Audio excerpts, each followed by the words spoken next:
അമൃതഭാരതം പരിപാടിയുടെ ഈ അധ്യായത്തിലേക്ക് ഏവർക്കും ഹൃദ്യമായ സ്വാഗതം. 200 കോടി വാക്സിൻ ഡോസുകളുടെ വിതരണം. ചരിത്രം തിരുത്തിക്കുറിച്ചിരിക്കുകയാണ് വീണ്ടും ഭാരതം. കോവിഡ് വാക്സിൻ വിതരണത്തിൽ പുതിയ റെക്കോർഡുമായി ഇന്ത്യ മഹാമാരിക്കെതിരെയുള്ള പോരാട്ടം തുടരുന്നു. രാജ്യത്തെ കോവിഡ് വാക്സിൻ വിതരണം 200 കോടി ഡോസ് പിന്നിട്ടതിൽ ആരോഗ്യ പ്രവർത്തകരെ പ്രധാനമന്ത്രി നരേന്ദ്രമോദി അഭിനന്ദിച്ചു. കോവിഡിനെതിരെയുള്ള രാജ്യത്തിന്റെ പോരാട്ടത്തിന് ഊർജ്ജം പകരുന്ന ചരിത്ര നേട്ടമാണിതെന്ന് പ്രധാനമന്ത്രി പറഞ്ഞു.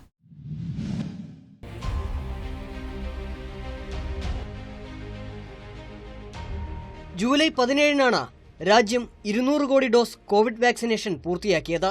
മഹത്തായ നേട്ടം കൈവരിച്ച ശേഷം ഇന്ത്യ വീണ്ടും ചരിത്രം സൃഷ്ടിച്ചിരിക്കുന്നു എന്നാണ് പ്രധാനമന്ത്രി നരേന്ദ്രമോദി ട്വീറ്റ് ചെയ്തിരുന്നത്. വാക്സിനേഷനായുള്ള ആഗോള യജ്ഞത്തെ ഇന്ത്യ ശക്തിപ്പെടുത്തിയെന്നും പ്രധാനമന്ത്രി അഭിപ്രായപ്പെട്ടിരുന്നു. രാജ്യം വീണ്ടും ചരിത്രം സൃഷ്ടിച്ചെന്നും 200 കോടി വാക്സിൻ ഡോസ് മറികടക്കാനായതിൽ എല്ലാ ഇന്ത്യക്കാർക്കും അഭിനന്ദനങ്ങളെന്നും നരേന്ദ്രമോദി പറയുമ്പോൾ അത് രാജ്യത്തെ ആരോഗ്യമേഖലയ്ക്കും ഓരോ ഭാരതീയനുമുള്ള കോവിഡ് പോരാട്ടത്തിനുള്ള ആദരവ് കൂടിയാണ്. ഇന്ത്യയുടെ വാക്സിനേഷൻ അളവിലും വേഗതയിലും സമാനതകളില്ലാതാക്കി മാറ്റുന്നതിൽ സംഭാവന നൽകിയ എല്ലാവരെയും ഓർത്ത് അഭിമാനിക്കുന്നുവെന്നും പ്രധാനമന്ത്രി വ്യക്തമാക്കി. 1 വർഷവും 6 മാസവും കൊണ്ടാണ് രാജ്യം ഈ നേട്ടം കൈവരിച്ചത്. കഴിഞ്ഞ വർഷം ജനുവരി 16-ന് തുടങ്ങിയ ഇന്ത്യയിലെ കോവിഡ് വാക്സിൻ വിതരണം കൃത്യം 18 മാസം പിന്നിടുമ്പോഴാണ് അപൂർവ നേട്ടം കൈവരിക്കാൻ സാധിച്ചത്. നിലവിൽ രാജ്യത്തെ 90% ആളുകൾക്കും 1 ഡോസ് കോവിഡ് വാക്സിനെങ്കിലും നൽകിയെന്ന് കേന്ദ്ര ആരോഗ്യ മന്ത്രാലയം അറിയിച്ചിട്ടുണ്ട്. രാജ്യമെമ്പാടുമായി 200 കോടി 15,631 ഡോസ് വിതരണം ചെയ്തു. മുതിർന്നവരിൽ 98% പേരും 1 ഡോസെങ്കിലും എടുത്തു കഴിഞ്ഞവരാണ്. 90% പേർ 2 ഡോസും സ്വീകരിച്ച് വാക്സിനേഷൻ പൂർത്തിയാക്കിയവരും. 15-നും 18-നും ഇടയിൽ പ്രായമുള്ളവരിൽ 82% പേരും 1-ാം ഡോസ് എടുത്തു. 68% പേർ 2 ഡോസും എടുത്തു. 12-നും 14-നും ഇടയിൽ പ്രായമുള്ളവരിൽ 81% പേർ 1-ാം ഡോസ് മാത്രവും 56% പേർ 2 ഡോസും എടുത്തവരാണ്. കഴിഞ്ഞ വർഷം ഒക്ടോബർ 21-നാണ് വാക്സിൻ വിതരണത്തിൽ 100 കോടി ഡോസ് എന്ന റെക്കോർഡ് ഇന്ത്യ സ്വന്തമാക്കിയത്. ഈ വർഷം ജനുവരി 7-ന് 180 കോടി ഡോസ് പൂർത്തിയാക്കി. അഭിമാന നിമിഷമാണിതെന്നും ഒന്നിച്ച് നേടിയതാണെന്നും പ്രധാനമന്ത്രി നരേന്ദ്രമോദി പ്രതികരിച്ചപ്പോൾ ഈ നേട്ടത്തിലേക്ക് രാജ്യത്തെ എത്തിച്ച ആരോഗ്യ പ്രവർത്തകരടക്കമുള്ളവരെ കേന്ദ്ര ആരോഗ്യമന്ത്രി മൻസുഖ് മാണ്ഡവ്യ അഭിനന്ദിച്ചു. वही भारत ने 200 करोड़ टीके लगाकर न सिर्फ एक नया कीर्तिमान स्थापित किया है बल्कि दुनिया को एक नई दिशा भी दिखाई है. मैं इस उपलब्धि के लिए सभी देशवासियों को बधाई देता हूँ. साथ ही मैं इस महान कार्य को सफल बनाने में जुटे हमारे सभी साथियों विशेषकर स्वास्थ्य और टीकाकरण कर्मियों को धन्यवाद देता हूँ. രാജ്യത്ത് കോവിഡ് പ്രതിരോധ പ്രവർത്തനങ്ങളിൽ മറ്റൊരു സുപ്രധാന നേട്ടമാണ് രാജ്യം കൈവരിച്ചിരിക്കുന്നത്. ലോകാരോഗ്യ സംഘടനയും ഇന്ത്യയെ അഭിനന്ദിച്ചു. 75 ദിവസം നീണ്ടു നിൽക്കുന്ന വാക്സിനേഷൻ അമൃത് മഹോത്സവ് എന്ന സൗജന്യ വാക്സിൻ വിതരണ പരിപാടിയിലൂടെ ബൂസ്റ്റർ ഡോസ് വിതരണം വേഗത്തിലാക്കാൻ കഴിഞ്ഞിട്ടുണ്ട്. കോവാക്സിൻ, കോവിഷീൽഡ്, സ്പുട്നിക്, കോവവാക്സ്, കോർബെവാക്സ്, സൈക്കോഡി എന്നീ വാക്സിനുകളാണ് രാജ്യത്ത് മുതിർന്നവർക്കും കുട്ടികൾക്കുമായി വിതരണം ചെയ്യുന്നത്. രാജ്യമെമ്പാടും 200 കോടി ഡോസ് കോവിഡ് വാക്സിൻ വിതരണം ചെയ്തത് ചൂണ്ടിക്കാട്ടി പ്രധാനമന്ത്രി നരേന്ദ്രമോദി അഭിനന്ദിച്ച മൈക്രോസോഫ്റ്റ് സഹസ്ഥാപകൻ ബിൽ ഗേറ്റ്സും രംഗത്തെത്തിയിരുന്നു. കോവിഡ് മഹാമാരിയുടെ ആഘാതം ലഘൂകരിക്കാൻ വാക്സിൻ നിർമ്മാതാക്കളും കേന്ദ്ര ഗവൺമെന്റും തമ്മിൽ തുടരുന്ന മഹത്തരമായ പങ്കാളിത്തത്തിന് ബിൽ ഗേറ്റ്സ് പ്രധാനമന്ത്രിയോട് നന്ദി അറിയിച്ചു. ട്വിറ്ററിലൂടെയായിരുന്നു അദ്ദേഹത്തിന്റെ പ്രതികരണം.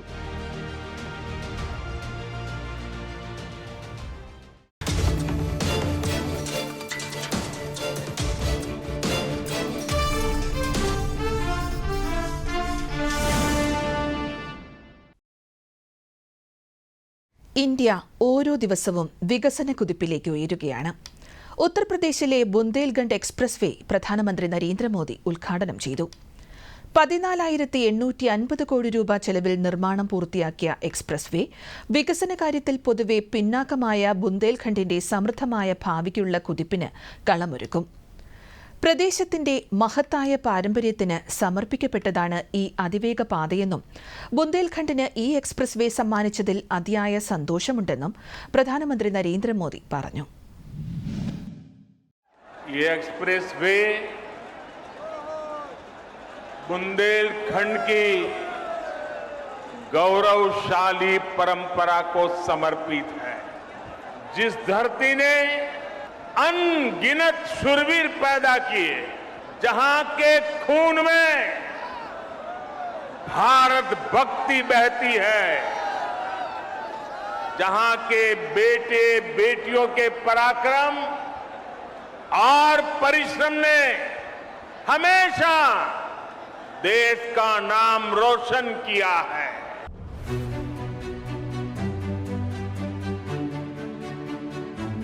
ഉത്തർപ്രദേശിന്റെ രണ്ട് പ്രധാന പ്രശ്നങ്ങൾക്കാണ് ശാശ്വത പരിഹാരമുണ്ടാക്കാൻ കഴിഞ്ഞിരിക്കുന്നതെന്ന് പ്രധാനമന്ത്രി നരേന്ദ്രമോദി പറഞ്ഞു. ക്രമസമാധാന നില, മോശം കണക്ടിവിറ്റി, ഈ രണ്ട് വിഷയങ്ങൾക്കും പരിഹാരം കാണാനായി. യോഗി ആദിത്യനാഥിന്റെ നേതൃത്വത്തിൽ ഉത്തർപ്രദേശിലെ ജനങ്ങൾ ഉത്തർപ്രദേശിന്റെ മുഴുവൻ ചിത്രവും മാറ്റിയിരിക്കുന്നു. യോഗിയുടെ നേതൃത്വത്തിലുള്ള ഗവൺമെന്റിന് കീഴിൽ ക്രമസമാധാനവും മെച്ചപ്പെട്ടു, കണക്ടിവിറ്റിയും അതിവേഗം മെച്ചപ്പെടുന്നു. ബുന്ദേൽഖണ്ഡ് എക്സ്പ്രസ് ചിത്രകൂടത്തിനും ഡൽഹിക്കുമിടയിലുള്ള ദൂരം ഏകദേശം 3 മുതൽ 4 മണിക്കൂർ വരെ കുറച്ചു. അതിൽ മാത്രം നിൽക്കില്ല അതിന്റെ ഗുണം. ഈ എക്സ്പ്രസ് വേ ബുന്ദേൽഖണ്ഡിന്റെ മുഴുവൻ വ്യാവസായിക പുരോഗതിയെയും ത്വരിതപ്പെടുത്തും. ഈ എക്സ്പ്രസ് വേയുടെ ഇരുവശങ്ങളിലും കാർഷികോൽപ്പന്നങ്ങളുടെ സ്റ്റോറേജ്, കോൾഡ് സ്റ്റോറേജ് സൗകര്യങ്ങൾ ഉൾപ്പെടെ നിരവധി വ്യവസായങ്ങൾ സ്ഥാപിക്കാൻ പോവുകയാണ്.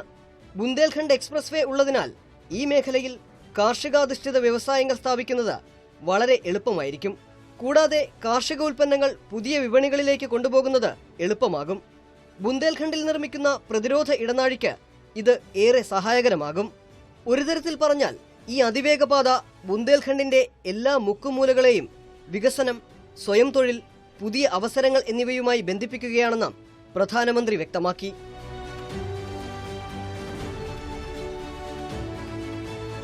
നിലവിൽ 296 കിലോമീറ്റർ ദൈർഘ്യമുള്ള 4 വരി എക്സ്പ്രസ് വേ ഭാവിയിൽ 6 വരി പാതയായി വികസിപ്പിക്കാൻ സാധിക്കും. ഉത്തർപ്രദേശ് എക്സ്പ്രസ് വേ ഇൻഡസ്ട്രിയൽ ഡെവലപ്മെന്റ് അതോറിറ്റിയുടെ പിന്തുണയോടെ 28 മാസത്തിനുള്ളിലാണ് എക്സ്പ്രസ് വേ പ്രവർത്തന സജ്ജമാക്കിയത്. 2020 ഫെബ്രുവരി 29 തറക്കല്ലിട്ട എക്സ്പ്രസ് വേയുടെ നിർമ്മാണം അതിവേഗത്തിൽ പൂർത്തീകരിക്കുകയായിരുന്നു. തീരുമാനിച്ചിരുന്ന തീയതിക്ക് 8 മാസം മുൻപെയാണ് എക്സ്പ്രസ് വേ പൂർത്തീകരിച്ചത്. യുപിയുടെ 4ാമത്തെ എക്സ്പ്രസ് വേ ആണിത്. ചിത്രകൂട് ജില്ലയിലെ ഭരത്കൂപ്പിനടുത്തുള്ള ഗോണ്ട ഗ്രാമത്തിലെ NH35 പാത മുതലാണ് ബുന്ദേൽഖണ്ഡ് എക്സ്പ്രസ് വേ ആരംഭിക്കുന്നത്. യുപിയിലെ 7 ജില്ലകളിലൂടെയാണ് എക്സ്പ്രസ് വേ കടന്നുപോകുന്നത്. ചിത്രകൂട്, ബന്ദ, മഹോബ, ഹമീർപൂർ, ജലൗൺ, ഔറയ്യ, ഇറ്റാവ എന്നിവയാണ് 7 ജില്ലകൾ. വിവിധ എക്സ്പ്രസ് വേ പദ്ധതികളിലൂടെ ഒരു വലിയ ശക്തി സൃഷ്ടിക്കപ്പെട്ടിരിക്കുന്നു. യുപിയിലെ ചെറിയ ജില്ലകളെ വിമാന സർവീസുമായി ബന്ധിപ്പിക്കുന്നതിനുള്ള ദ്രുതഗതിയിലുള്ള പ്രവർത്തനങ്ങൾ നടന്നുവരികയാണ്. സമീപകാലത്ത് പ്രയാഗ്രാജിലും ഗാസിയാബാദിലും പുതിയ എയർപോർട്ട് ടെർമിനലുകൾ നിർമ്മിച്ചിട്ടുണ്ട്. കുശിനഗറിൽ ഒരു പുതിയ വിമാനത്താവളം പ്രവർത്തനക്ഷമമാക്കി. നോയിഡയിലെ ജവാറിൽ മറ്റൊരു അന്താരാഷ്ട്ര വിമാനത്താവളത്തിന്റെ പണി നടന്നുവരികയാണ്. സമീപഭാവിയിൽ യുപിയിലെ കൂടുതൽ നഗരങ്ങളെ വിമാനമാർഗം ബന്ധിപ്പിക്കുന്നതിനുള്ള ശ്രമങ്ങൾ നടക്കുന്നുണ്ട്. വിനോദസഞ്ചാര വ്യവസായത്തിനും ഇത്തരം സൗകര്യങ്ങളിൽ നിന്ന് വളരെയധികം ശക്തി ലഭിക്കുന്നു. ബുന്ദേൽഖണ്ഡ് എക്സ്പ്രസ് വേയുടെ അരികിൽ നിരവധി കോട്ടകളുണ്ട്. ഝാൻസിയുടെ കോട്ട മാത്രമല്ല, നിരവധി കോട്ടകളുണ്ട്. യൂറോപ്പിൽ കോട്ടകളുടെ രൂപത്തിൽ ഒരു വലിയ ടൂറിസം വ്യവസായം വളരുന്ന നിരവധി രാജ്യങ്ങളുണ്ട്. പഴയ കോട്ടകൾ കാണാൻ ലോകമെമ്പാടുമുള്ള ആളുകൾ ആ സ്ഥലങ്ങൾ സന്ദർശിക്കുന്നു. ബുന്ദേൽഖണ്ഡ് എക്സ്പ്രസ് വേയുടെ ഉദ്ഘാടനത്തിന് ശേഷം ലോകമെമ്പാടുമുള്ള വിനോദസഞ്ചാരികൾ ഇവിടെ എത്താനും ബുന്ദേൽഖണ്ഡിന്റെ സാധ്യതകൾ കാണാനും കഴിയുന്ന തരത്തിൽ ഈ കോട്ടകൾക്കായി ഒരു വിനോദസഞ്ചാര മേഖല സൃഷ്ടിക്കാൻ കഴിയുമെന്ന പ്രത്യാശയും പ്രധാനമന്ത്രി പങ്കുവച്ചു. ശൈത്യകാലം ആരംഭിക്കുമ്പോൾ ഉത്തർപ്രദേശിലെ യുവാക്കൾക്കായി കോട്ട കയറാൻ ഒരു മത്സരം സംഘടിപ്പിക്കാൻ യോഗി ഗവൺമെന്റിനോട് പ്രധാനമന്ത്രി അഭ്യർത്ഥിക്കുകയും ചെയ്തു. മത്സരത്തിനായി വിവിധ ഭാഗങ്ങളിൽ നിന്നുള്ള ആളുകൾ ബുന്ദേൽഖണ്ഡിലേക്ക് വരും. അവർ രാത്രി താമസിക്കും, കുറച്ച് പണം ചെലവഴിക്കുകയും ഉപജീവനത്തിനുള്ള വലിയ അവസരം സൃഷ്ടിക്കുകയും ചെയ്യും. അങ്ങനെ എക്സ്പ്രസ് വേ നിരവധി അവസരങ്ങളാണ് സൃഷ്ടിക്കുന്നതെന്നും പ്രധാനമന്ത്രി കൂട്ടിച്ചേർത്തു. യുപി അതിവേഗം കുതിക്കുകയാണെന്ന് പറഞ്ഞ പ്രധാനമന്ത്രി യുപിയുടെ പഴയ അവസ്ഥയും ഓർമ്മിപ്പിച്ചു. മുൻപ് യുപിയിൽ സരയൂ കനാൽ പദ്ധതി പൂർത്തിയാക്കാൻ 40 വർഷമെടുത്തു. ഖൊരഗ്പൂർ വളം പ്ലാന്റ് 30 വർഷത്തേക്ക് അടച്ചിട്ടു. അർജുൻ ഡാം പദ്ധതി പൂർത്തിയാക്കാൻ 12 വർഷമെടുത്തു. അമേത്തി റൈഫിൾ ഫാക്ടറിക്കും റായ്ബറേലി റെയിൽ കോച്ചിനും പുറത്ത് ഒരു ബോർഡ് മാത്രമേ ഉണ്ടായിരുന്നുള്ളൂ. ഫാക്ടറി കോച്ചുകൾ നിർമ്മിക്കുകയല്ല, മറിച്ച് കോച്ചുകൾ അലങ്കരിക്കുകയും നവീകരിക്കുകയും ചെയ്യുകയായിരുന്നു. ഇന്ന് യു.പിയിൽ അടിസ്ഥാന സൗകര്യ വികസനം വളരെ ഗൗരവത്തോടെയാണ് നടക്കുന്നത്. അത് വികസിത സംസ്ഥാനങ്ങളെപ്പോലും പിന്നിലാക്കി ഇപ്പോൾ യു.പിയുടെ സ്വത്വം രാജ്യത്തുടനീളം മാറുകയാണ്. യു.പി മഹത്വത്തിലേക്ക് നീങ്ങുകയാണ്. ഇന്ത്യ മുഴുവൻ ആദരവോടെ യു.പിയിലേക്ക് നോക്കുകയാണെന്നും പ്രധാനമന്ത്രി ആവർത്തിച്ചു. ഹൈവേകളെക്കുറിച്ചോ വ്യോമപാതകളെക്കുറിച്ചോ മാത്രമല്ല, വിദ്യാഭ്യാസം, ഉൽപാദനം, കൃഷി എന്നിങ്ങനെ എല്ലാ മേഖലകളിലും യു.പി മുന്നേറുകയാണ്. പ്രതിവർഷം ശരാശരി 200 കിലോമീറ്റർ റെയിൽപാത നിർമ്മിക്കുന്നുണ്ട്. 2014 മുൻപ് യു.പിയിൽ 11,000 പൊതുസേവന കേന്ദ്രങ്ങൾ മാത്രമേ ഉണ്ടായിരുന്നുള്ളൂ. ഇന്ന് യു.പിയിൽ 1,30,000-ലധികം പൊതുസേവന കേന്ദ്രങ്ങൾ പ്രവർത്തിക്കുന്നുണ്ട്. ഒരു കാലത്ത് 12 മെഡിക്കൽ കോളേജുകൾ മാത്രമാണ് യു.പിയിൽ ഉണ്ടായിരുന്നത്. ഇന്ന് യു.പിയിൽ 35-ലധികം മെഡിക്കൽ കോളേജുകളുണ്ട്. 14 പുതിയ മെഡിക്കൽ കോളേജുകൾക്കായുള്ള പ്രവർത്തനങ്ങൾ നടക്കുന്നു. മാത്രവുമല്ല, കാശിയിലെ വിശ്വനാഥ ധാമിന്റെ മോടി പിടിപ്പിക്കൽ ജോലികൾ ആരംഭിക്കുകയും അത് പൂർത്തിയാക്കുകയും ചെയ്തു. ഗോരഖ്പൂർ എയിംസിന്റെ തറക്കല്ലിട്ട് ഉദ്ഘാടനം ചെയ്തു. ഡൽഹി മീററ്റ് എക്സ്പ്രസ് വേയുടെ തറക്കല്ലിടലും ഉദ്ഘാടനവും നടത്തി. പിന്നാക്കക്കാരായി സ്വയം അവശേഷിച്ച യു.പിയിലെ ജില്ലകളിൽ വികസനം നടക്കുമ്പോൾ അത് സാമൂഹ്യനീതിയാണ്. ഗ്രാമങ്ങളെ റോഡുകളുമായി ബന്ധിപ്പിക്കുക, എല്ലാ വീടുകളിലും പാചകവാതക കണക്ഷൻ നൽകുക, പാവപ്പെട്ടവർക്ക് ഉറപ്പുള്ള വീടുകൾ നിർമ്മിക്കുക, കക്കൂസ് നിർമ്മിക്കുക തുടങ്ങിയ നടപടികളും സാമൂഹ്യനീതിയെ ശക്തിപ്പെടുത്തുമെന്നും പ്രധാനമന്ത്രി പറഞ്ഞു. എല്ലാ വീടുകളിലും പൈപ്പ് വെള്ളം ലഭ്യമാക്കുന്നതിനുള്ള ജലജീവൻ ദൗത്യത്തിൽ ബുന്ദേൽഖണ്ഡിലെ ലക്ഷക്കണക്കിന് കുടുംബങ്ങൾക്ക് വെള്ളമെത്തിക്കാൻ കണക്ഷനുകൾ നൽകിയിട്ടുണ്ട്.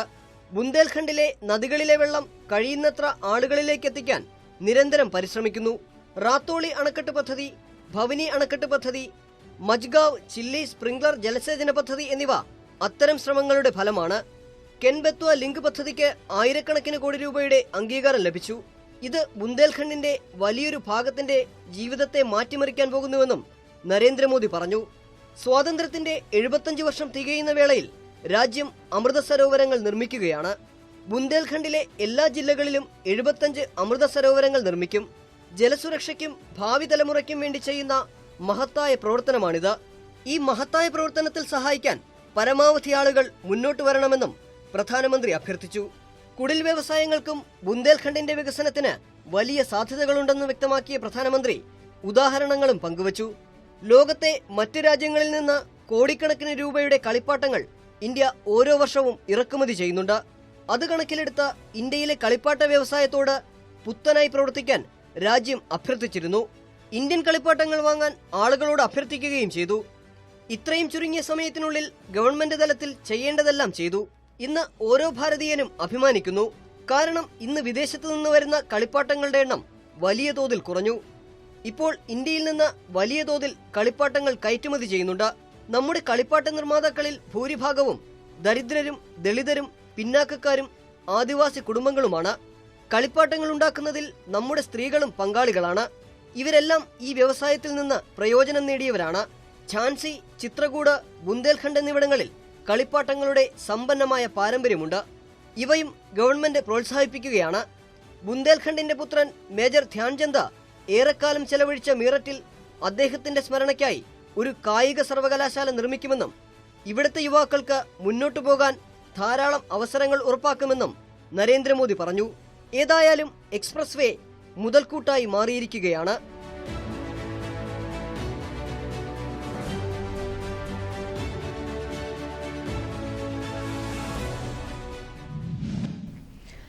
ഇന്ത്യയുടെ 75ാം സ്വാതന്ത്ര്യദിനാഘോഷ പരിപാടികൾക്ക് തുടക്കം കുറിക്കാനൊരുങ്ങി കേന്ദ്ര ഗവൺമെന്റ്. ആസാദി കാ അമൃത് മഹോത്സവിന്റെ ഭാഗമായി സംഘടിപ്പിക്കുന്ന ഹർ ഘർ തിരംഗ പരിപാടിയിലൂടെയാണ് ആഘോഷങ്ങൾക്ക് തുടക്കമിടുക. 20 കോടിയിലധികം വീടുകൾക്ക് മുകളിൽ ത്രിവർണ പതാക ഉയർത്തുക എന്നതാണ് പരിപാടിയുടെ ലക്ഷ്യം. അടുത്ത മാസം 3 ദിവസങ്ങളിലായി പരിപാടി സംഘടിപ്പിക്കും.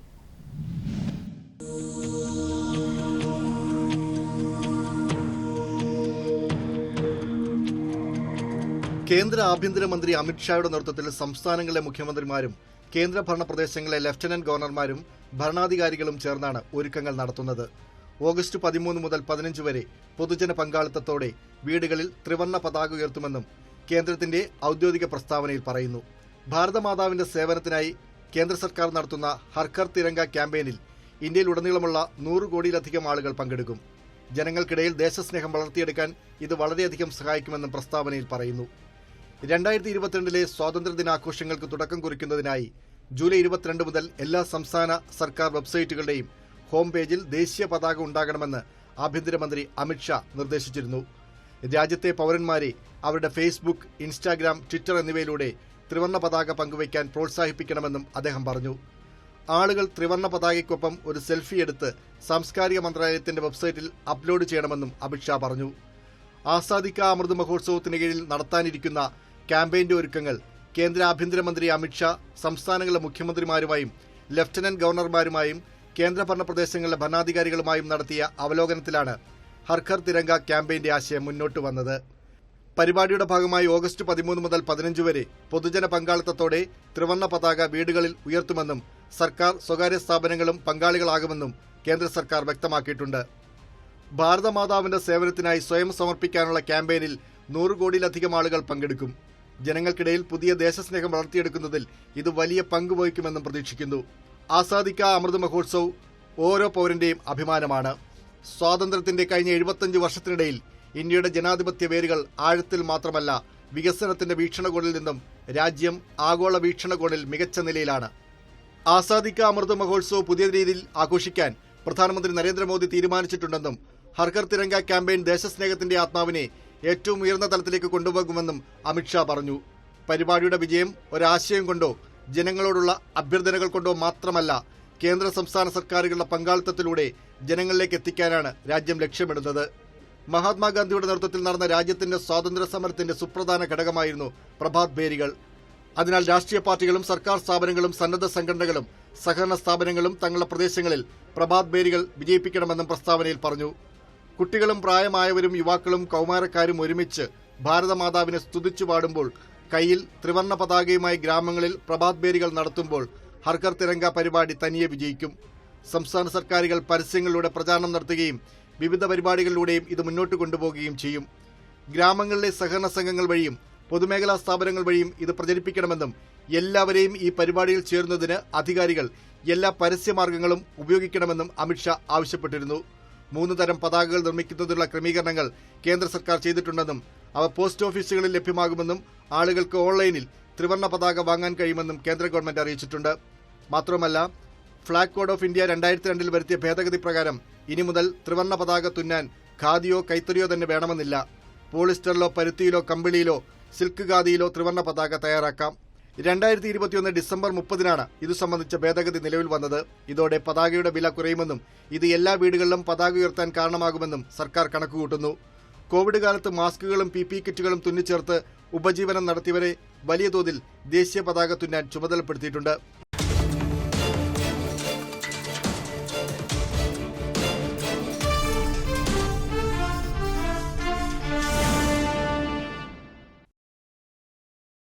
ഇന്ത്യൻ പ്രതിരോധ സേന സ്വാശ്രയ ലക്ഷ്യത്തിലേക്ക് മുന്നോട്ടു പോവുകയാണ്. നിരവധി കാര്യങ്ങളാണ് അണിയറയിൽ പുരോഗമിക്കുന്നത്.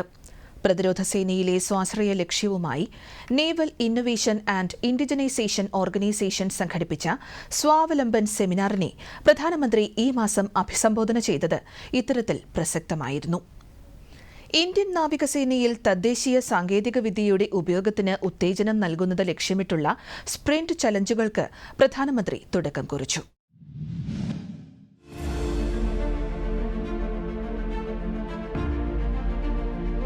ഇരുപത്തിയൊന്നാം നൂറ്റാണ്ടിലെ ഇന്ത്യയെ സംബന്ധിച്ചിടത്തോളം ഇന്ത്യൻ പ്രതിരോധ സേനയിലെ സ്വയം പര്യാപ്തത എന്ന ലക്ഷ്യം വളരെ പ്രധാനമാണെന്ന് സദസ്സിനെ അഭിസംബോധന ചെയ്തുകൊണ്ട് പ്രധാനമന്ത്രി നരേന്ദ്രമോദി പറഞ്ഞു. സ്വാശ്രയമായ നാവികസേനയ്ക്ക് വേണ്ടി ആദ്യത്തെ സ്വാവലംബർ സെമിനാർ സംഘടിപ്പിക്കുന്നത് ഈ ദിശയിലേക്കുള്ള ഒരു പ്രധാന ചുവടുവയ്പ്പാണ്. 75 പുതിയ തദ്ദേശീയ സാങ്കേതിക വിദ്യകൾ സൃഷ്ടിക്കുക എന്ന തീരുമാനം അതിൽ തന്നെ പ്രചോദകമാണെന്ന് പറഞ്ഞ പ്രധാനമന്ത്രി അതുടൻ സാക്ഷാത്കരിക്കപ്പെടുമെന്ന ആത്മവിശ്വാസവും പ്രകടിപ്പിച്ചു. ആ ലക്ഷ്യത്തിലേക്കുള്ള ആദ്യപടിയാണ് ഇപ്പോൾ സംഭവിക്കുന്നത്. തദ്ദേശീയ സാങ്കേതിക വിദ്യകളുടെ എണ്ണം വർദ്ധിപ്പിക്കുന്നതിനായി തുടർച്ചയായി പ്രവർത്തിക്കണം.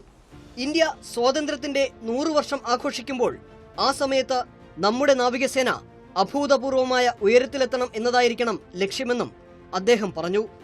ഇന്ത്യൻ നാവികസേനയുടെ ചുമതലകൾ വർദ്ധിച്ചുകൊണ്ടിരിക്കുകയാണെന്നും അതിനാൽ നാവികസേനയുടെ സ്വയം പര്യാപ്തത നിർണായക പ്രാധാന്യമുള്ളതാണെന്നും ഇന്ത്യയുടെ സമ്പദ് വ്യവസ്ഥയിൽ സമുദ്രങ്ങളുടെയും തീരങ്ങളുടെയും പ്രാധാന്യത്തെക്കുറിച്ച് പരാമർശിച്ചുകൊണ്ട് പ്രധാനമന്ത്രി പറഞ്ഞു. സ്വാതന്ത്ര്യത്തിന് മുൻപ് തന്നെ ഇന്ത്യയുടെ പ്രതിരോധ മേഖല വളരെ ശക്തമായിരുന്നുവെന്ന് രാജ്യത്തിന്റെ മഹത്തായ സമുദ്ര പാരമ്പര്യത്തെ അനുസ്മരിച്ചുകൊണ്ട് പ്രധാനമന്ത്രി പറഞ്ഞു. ഇന്ത്യക്ക് സ്വാതന്ത്ര്യം ലഭിക്കുന്ന സമയത്ത് നിരവധി സൈനിക ഉപകരണങ്ങൾ നിർമ്മിച്ചിരുന്ന 18 ആയുധ ഫാക്ടറികൾ രാജ്യത്തുണ്ടായിരുന്നു. രണ്ടാം ലോക മഹായുദ്ധത്തിൽ പ്രതിരോധ ഉപകരണങ്ങളുടെ പ്രധാന വിതരണക്കാരായിരുന്നു ഇന്ത്യ. എന്നാൽ പിന്നീട് ഒരു ഘട്ടത്തിൽ ഈ രംഗത്തെ ലോകത്തിലെ ഏറ്റവും വലിയ ഇറക്കുമതിക്കാരായി മാറി ഇന്ത്യ. എന്നാൽ ഇപ്പോഴിതാ രാജ്യം വീണ്ടും സ്വയം പര്യാപ്തരായിരിക്കുകയാണ്.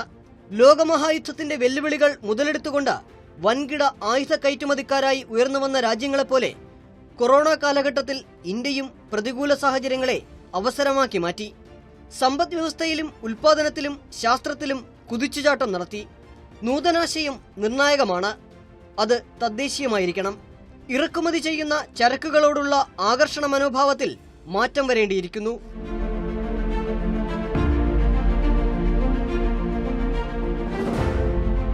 സ്വാശ്രയ പ്രതിരോധ സംവിധാനം തന്ത്രപരമായ വീക്ഷണ കേന്ദ്രത്തിനും സമ്പദ് വ്യവസ്ഥയ്ക്കും നിർണായകമാണെന്ന് പ്രധാനമന്ത്രി പറഞ്ഞു. 2014 ശേഷം ഈ ആശ്രയത്വം കുറയ്ക്കാൻ രാജ്യം ദൗത്യമാതൃകയിൽ പ്രവർത്തിച്ചിട്ടുണ്ടെന്നും അദ്ദേഹം പറഞ്ഞു. साथियों, ऐसे प्रयासों का परिणाम अब दिखने लगा है. बीते 4-5 सालों में हमारा डिफेंस इंपोर्ट लगभग 21% कम हुआ है.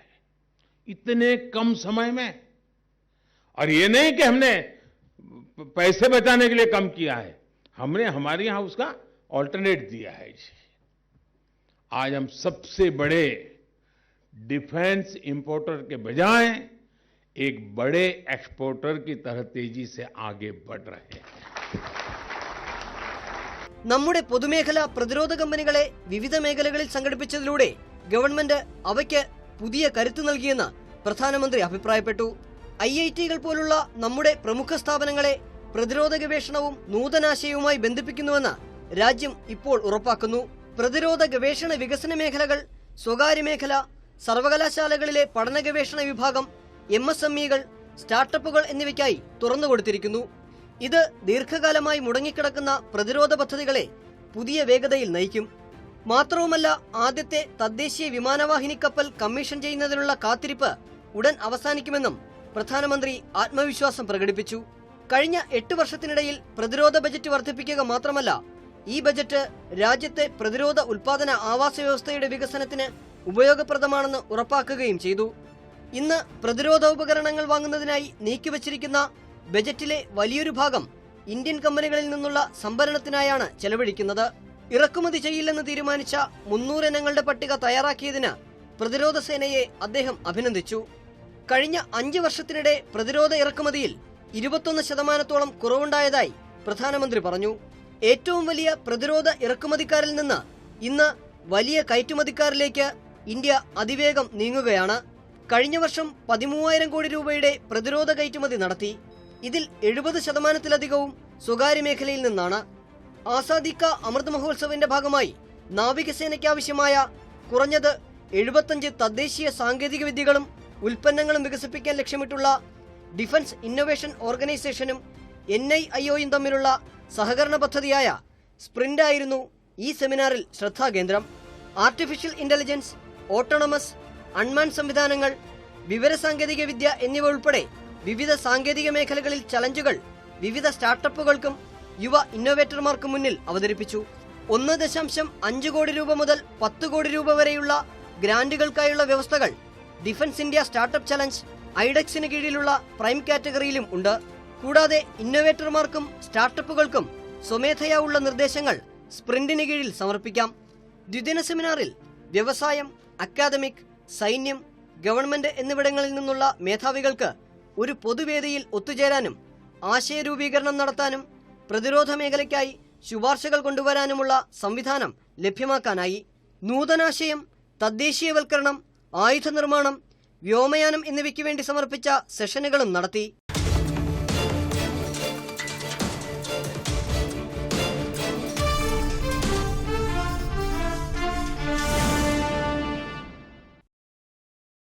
വീട്ടമ്മ മാത്രമായിരുന്ന പത്തനംതിട്ട കുമ്പനാട് സ്വദേശി മോളിക്കുട്ടി ജോണിന് വഴികാട്ടിയായത് കേന്ദ്ര സർക്കാർ ആവിഷ്കരിച്ച് നടപ്പാക്കുന്ന വനിതാ ക്ഷേമ ശാക്തീകരണ പദ്ധതികളാണ്. വനിതകൾക്കായുള്ള കേന്ദ്രാവിഷ്കൃത പദ്ധതിയായ സ്റ്റാർട്ടപ്പ് ഫോർ ഇന്ത്യയിലൂടെ മോളിക്കുട്ടി ജോൺ സ്വന്തമായ ബിസിനസ് സംരംഭം ആരംഭിച്ചപ്പോൾ മികച്ച വരുമാനം നേടുന്നതിനൊപ്പം നിർധനരായ ഏതാനും കുടുംബങ്ങൾക്കും അത് ജീവിത ഉപാധി കൂടിയായി. ബി ഡ്രോപ്സ് എന്ന പേരിൽ തിരുവല്ല ഇരവിപ്പേരൂരിൽ ആരംഭിച്ച ക്ലീനിംഗ് ഉത്പന്ന നിർമ്മാണ കമ്പനിയിലൂടെ മോളിക്കുട്ടി ജോൺ ഇപ്പോൾ പ്രതിമാസം 10 ലക്ഷത്തിലധികം രൂപയുടെ വിറ്റുവരവ് നേടുന്നു. കാനറ ബാങ്കിലൂടെ സബ്സിഡി ലോൺ അനുവദിച്ചു തന്നു. വളരെ പെട്ടെന്ന് തന്നെ ബാങ്ക് ആ കാര്യങ്ങളിലൊക്കെ ഞങ്ങളെ സഹായിച്ചു. ചെറിയ രീതിയിൽ തുടങ്ങിയ ഒരു ബിസിനസ് ഇന്ന് 3200 സ്ക്വയർ ഫീറ്റിന് ഉള്ളിൽ നിൽക്കുന്ന വലിയൊരു സംരംഭമായിട്ട് ഉയർത്തുകയും കേരളത്തിലും കേരളത്തിന് പുറത്തേക്കും ഞങ്ങളുടെ പ്രോഡക്റ്റുകൾ ബിസിനസ് ചെയ്യുന്ന രീതിയിലേക്ക് ഈ ബിസിനസ്സിനെ ഉയർത്തിക്കൊണ്ടുവരുവാൻ സഹായിച്ചു.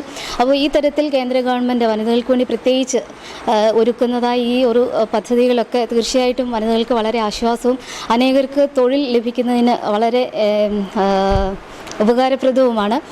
നമ്മുടെ ഈ ഒരു പ്രവർത്തനത്തിന് ഫലമായി ഏകദേശം 20 പേരോളം നമ്മുടെ ഈ പ്രവർത്തനത്തിലൂടെ തൊഴിൽ കണ്ടെത്തുന്നു. അതുപോലെ തന്നെ പരോക്ഷമായിട്ട് അനേകർക്ക് തൊഴിൽ കൊടുക്കുവാനായിട്ട് ഞങ്ങളുടെ ഈ ഒരു സംരംഭം മുഖാന്തരം കഴിയുന്നുണ്ട്. അപ്പോൾ ഈ തരത്തിൽ ഗവൺമെൻറ് സപ്പോർട്ട് ചെയ്യുന്ന എല്ലാ സ്കീമുകൾക്കും വളരെ നന്ദി അറിയിക്കുന്നു. ഇത്തരത്തിലുള്ള പ്രവർത്തനങ്ങൾ മുൻപോട്ട് വരട്ടെ എന്ന് ആഗ്രഹിക്കുന്നു. Dish wash, hand wash, car wash, detergent, floor cleaner ഉൾപ്പെടെ 12ലധികം ക്ലീനിംഗ് ഉത്പന്നങ്ങൾ ബി ഡ്രോപ്സ് കമ്പനിയിലൂടെ മോളിക്കുട്ടി ജോൺ വിപണിയിലെത്തിക്കുന്നു. കേരളം കൂടാതെ മഹാരാഷ്ട്ര, രാജസ്ഥാൻ, കർണാടക ഉൾപ്പെടെയുള്ള സംസ്ഥാനങ്ങളിലും ബി ഡ്രോപ്സ് ഉൽപ്പന്നങ്ങളുടെ വിപണനം നടക്കുന്നുണ്ട്. 2019 ആരംഭിച്ച ബി ഡ്രോപ്സ് കമ്പനി ഇപ്പോൾ സംസ്ഥാനത്തെ മികച്ച സംരംഭങ്ങളിലൊന്നായി മാറിക്കഴിഞ്ഞു. 20ലധികം ജീവനക്കാരാണ് ഇപ്പോൾ കമ്പനിയിൽ തൊഴിൽ ചെയ്യുന്നത്. കേന്ദ്ര സർക്കാർ പദ്ധതിയിലൂടെ സ്വന്തമായി മികച്ച വരുമാനം കണ്ടെത്തുന്നതിനൊപ്പം ഏതാനും നിർധന കുടുംബങ്ങളുടെ ജീവന ഉപാധിയായി കമ്പനിയെ മാറ്റിയെടുക്കുവാൻ കഴിഞ്ഞതിന്റെ സന്തോഷത്തിലാണ് മോളിക്കുട്ടി ജോൺ. അമൃതഭാരതത്തിന്റെ ഈ അധ്യായം ഇവിടെ പൂർണ്ണമാകുന്നു. കൂടുതൽ വിശേഷങ്ങളുമായി വരും ലക്കങ്ങളിൽ വീണ്ടും കാണാം. നന്ദി, നമസ്കാരം.